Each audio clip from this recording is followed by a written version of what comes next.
Jesus initiates a new Passover. We pick it up in verses 17 through 25. And when it was evening, he came with the 12. And as they were reclining at table and eating, Jesus said, "Truly, I say to you, one of you will betray me, one who is eating with me." They began to be sorrowful and say to one another, "Is it I?" And he said to them, "It's one of the 12, one who's dipping bread into the dish with me. For the Son of Man goes as it is written of him, but woe to that man by whom the Son of Man is betrayed. It would have been better for that man if he had not been born." And as they were eating, he took bread, and after blessing it, he broke it and gave it to them and said, "Take, this is my body." And he took a cup, and when he had given thanks, he gave it to them. They all drank of it. And he said to them, "This is my blood of the covenant, which is poured out for many.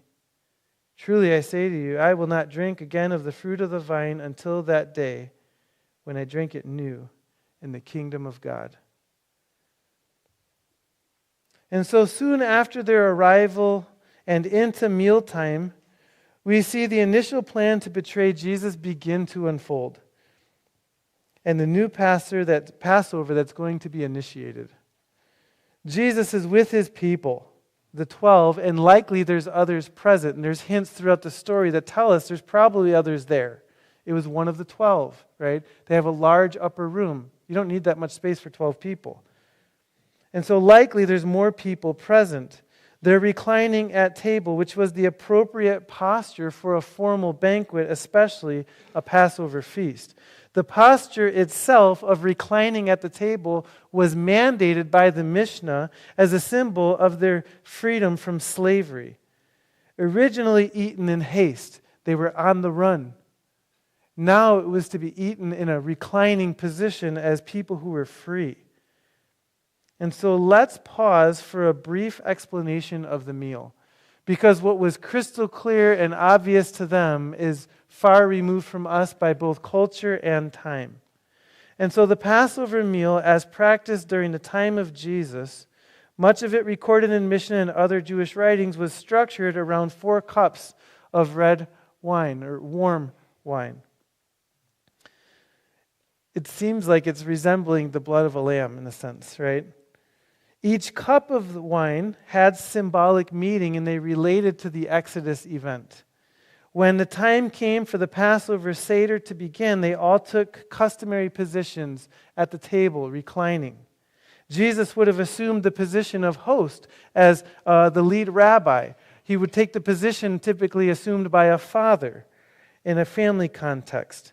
In a family Seder, the father would select a child to ask prescribed questions about the meal before them, and it was all about teaching and reminding the people of what this meal was all about, to remind them of God's deliverance.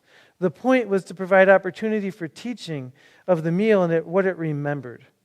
It was rich with symbolic elements. Each part consumed had meaning to it.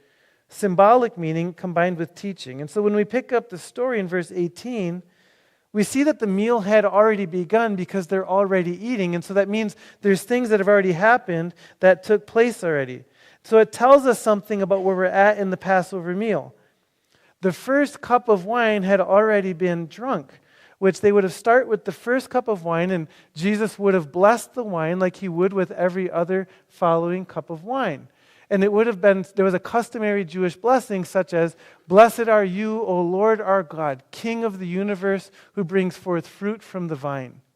That would have been a blessing said over the first cup of wine, and it would have been drank by the disciples, and they would continue on in the meal. And it would be further things happening, further teaching, etc. We don't have that, but we know that those are the things that were taking place.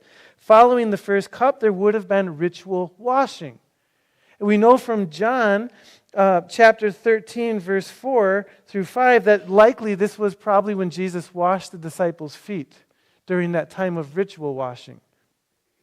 And that would have been followed by an appetizer of vegetables and ritual eating and teaching of bitter herbs, which was symbolic of their hardship in slavery, followed by a second cup of warm wine, the cup of praise.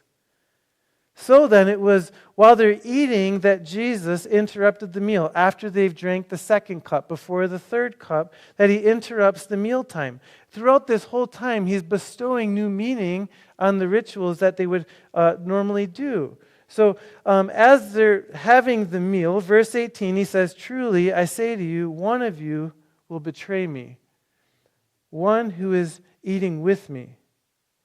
Jesus knows what's going on. Even if the disciples don't, Jesus knows. He's very much aware of the events going on around him.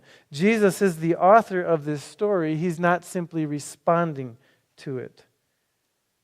All of this betrayal